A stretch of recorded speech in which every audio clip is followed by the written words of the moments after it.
Welcome back mga kaaldab. Ito na naman po ang inyong lingkod, si Mr. Destiny. At magbibigay po tayo ng pinakamainit na update po ngayon sa social media. Ito nga po raw yung mga LGBT community. Sabi ko nga po sa inyo, wala pong masamang tinapay sa mga ibabalita natin ha.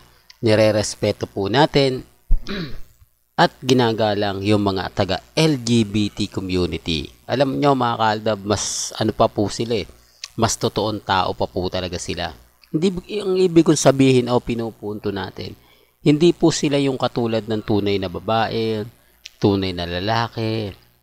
Yung tipong, kumbaga, tatapatin ka nila. Yung tipong hindi sila plastic. Real talk mga kaaldab. Kasi may mga kaibigan din po tayo dyan. Di po ba? Na mas totoo. Kumbaga, mas kaibigan ka lang, kilala ka lang kapag may kailangan sa'yo.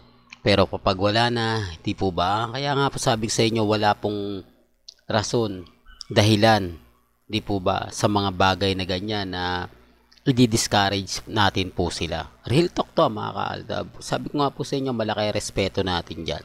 Di po ba? Kaya dun sa mga nagsasabing, nako, galit na galit talaga si Mr. Destiny sa mga ganyan. Di po. Malaki po respeto natin dyan at ginagalang po natin ang LGBT community. Hindi po ba? Dito confirm na Hindi po ba? Ano nga po ba ginagawa ni Kong dyan sa LGBT community? Hindi po ba? Pansin nyo naman po na puro ano naan dyan. Hindi po ba bakit siya nakikihabilo? Anong rason kung bakit may community na ganyan mga kaaldab? Sinasabi ko lang po ito para lang po sa kaalaman lahat ha. Bago lang po yan ha. Nakikita nyo naka-face mask. Baka sabihin na naman ng iba, matagal na yan Mr. Destiny. Nire-remind ko lang po sa inyo. Bago nyo siraan si Alden Richards, bago nyo sabihin bakla si Alden Richards, abay tumingin po muna kayo sa iba. Dahil hindi naman po nasasaktan si Alden Richards. Mas nasasaktan yung mga taong totoo at nakakabasa. Di po ba? Mas sila yung apektado. Sinasabi ko lang po ito o nire-remind ko lang po ito sa mga taong bulag at bingi sa katotohanan. Sa mga taong hindi po alam ang buong istorya at ang buong kwento. Magaling lang po mag-react, magaling lang po mambasag. Pero kapag kinonfront mo na, tamemi na po sila. Di po ba? Totoo naman po Magaling lang silang mag-react, magaling lang silang magkomento, pero pag dumating yung point na nakikidebate na sila, wala, nga po. Ito yung mga tipo na sasabihin nila na wala nang aldab, tapos na kayo. Pero kapag binigyan mo naman ng mga resibo at ebidensya, ang tawag naman po sa atin, dilulo at kulto. Di po ba? Kaya nga sinasabi ko to mga kaaldab, o magpapakita tayo ng mga ebidensya at resibo na mapapaisip naman po sila. Di po ba? Sabi ko nga po sa inyo, hindi ko man po makuha ang paniniwala po nila o ang suporta nila. Pero kahit papaano sa mga video na nakikita nila, mapapaisip naman po sila. Di po ba? Real talk mga kaaldab. Pero bago natin ituloy itong napakagandang update natin, kung bago ka lang sa channel na to at isa kang true-blooded Aldab Nation na nagmamahal po kila Mengay at Isoy, tama po ang channel na pinuntahan mo, kaya consider na po kitang bagong subscriber at huwag mong kalimutang i-share ang mga video po natin sa mga mami, sa mga titas at sa mga sinyon. Remind ko lang po sa mga dumadaan, sa mga bumibisita, sa laging mainit ang ulo sa mga ina-update natin, nire-respeto po natin yan at ginagalang. Alam nyo naman po sa channel ni Mr. Destiny, lahat po ng mga update, madali nyo pong malalaman. Hindi po ba? Kaya nga po pinakita ko po ito bago sana nila kumpirmahin, tignan po muna nila kung sino nga po ba yung maraming video.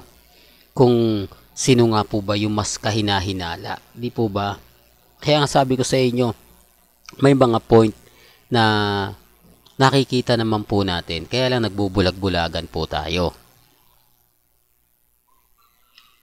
Doon pa lang sa interview ni Ibiang sa pep.ph, maliwanag pa po sa sikat ng buwan. Maliwanag pa po sa sikat ng araw yung mga sinabi ni Ibiang na si Arjo, bata pa yan, manika na pinaglalaruan, Barbie, nakikita ako. Pero sabi niya bata pa lang at ang gusto niya mga kalaro, puro babae. Doon pa lang may mali na no? Doon pa lang masasabi mo na parang hindi po ata maganda sa pandinig. Pero sabi niya nga po kung ano nga po yung susuportahan niya naman. Di po ba? Kaya nga sabi sa inyo, marami mga pagkakataon na talagang mapapaisip kayo. Marami mga pagkakataon na talagang masasabi mo na ganito, masasabi mo na ganon. Sabi ko nga po sa inyo dito po sa channel ni Mr. Destiny, kung ano lang po yung latest, kung ano lang po yung trending, doon lang po tayo. Hindi po ba? Doon tayo sa mga ebidensya, although maliit lang, pero kahit pa paano naman po makakaramdam sila. Kaya ang sabi ko nga po ba, sino nga po ba yung totoo? Sino nga po ba ang mga nagsasabi ng ganito at ganyan? Di po ba? Kaya nga simpleng tanong, anong ginagawa ni Congressman Arjo diyan sa LGBT community? Di po ba? Napakasimpleng tanong lang. Pero gaya na sinabi ko, ako magiging bitter lang ako mga ka-Aldab kapag Aldab ang ang Armain at main fanatics ang pinag-uusapan. Di po ba? Pero sa mga dumadaan lang po, sa mga baguhan, sa mga ngayon lang po sa kakapasok sa channel natin,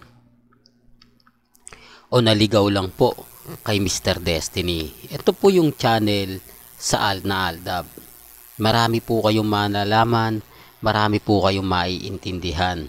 Lalo na nga po kung hindi po kayo sanay sa pagbibigay ng mga update gaya po nito. O hindi po kayo, kumbaga wala po kayong alam kung bakit ang Aldab po nakikipaglaban, nakikipagtalastasan hanggang ngayon. Na sinasabi nga po ng iba, kasal na nga si Mengay at si Congressman Arjo pero ang Aldab ayaw pa rin sumuko. Ito yung isa sa rason kung bakit hindi kami sumusuko. Ito yung isa sa dahilan kung bakit po kami kampante at matatag. Di po ba? Kasi kung bago ka lang, hindi mo mas maiintindihan yung mga sinasabi ni Mr. Destiny. Hindi mo maiintindihan yung mga pinapaliwanag ni Mr. Destiny dahil baguhan ka pa lang. Pero kung matagal ka na nakikinig sa channel ko at updated ka, malalaman mo yung mali. Malalaman mo yung mga bagay-bagay na hindi mo pa alam. Kaya nga po sabi ko sa inyo, dito sa channel natin marami po nakakaintindi o maraming kumbaga napapaisip. Real talk mga ka-Aldab. Gaya nga ng sinabi ko kanina, hindi man po natin makuha yung simpatya nila. Pero kahit pa paano, mapapaisip natin sila. Hindi po ba? Na tama nga si Mr. Destiny, parang may mali. Parang wala namang kumbaga ganito ganyan. Hindi po ba kung titignan nyo kasi ang kalagayan nila Rambo, nila Maha, di po ba? Tapos yung mga naghihiwalay ngayon, syempre kailangan alam mo rin yan, kailangan updated ka rin kung isa kang fans nila Maha at ni Rambo, fans ka ni Mengay at ni Congressman, dapat naiisip mo na agad-agad yung ibig kong sabihin. Dapat napupunto mo agad-agad yung ibig kong ipahiwatig. Di po ba? Na kung saan may edad na si Congressman, si Mengay papasok na ng 29. O, doon nyo sa akin sabihin na okay lang yan. Kahit na naman 40 po pwede pa. Wala naman pong problema. Kaya lang, 40, 10 taon na yung anak mo, 50 ka na. Hindi po ba? Medyo mapapaisip ka kahit papaano. Mapapaisip ka na yung edad mo hindi na umaakma. Di po ba doon sa edad ng anak mo? Real talk mga ka-Aldab. Pero bago natin ituloy itong magandang update natin, hanggang dito na lang po pala yung update natin. Well, kung bago ka lang, lagi kang mag-subscribe para updated po kayo sa mga video po na ilalabas po natin. Hanggang sa muli, salamat po sa panonood at pakikinig.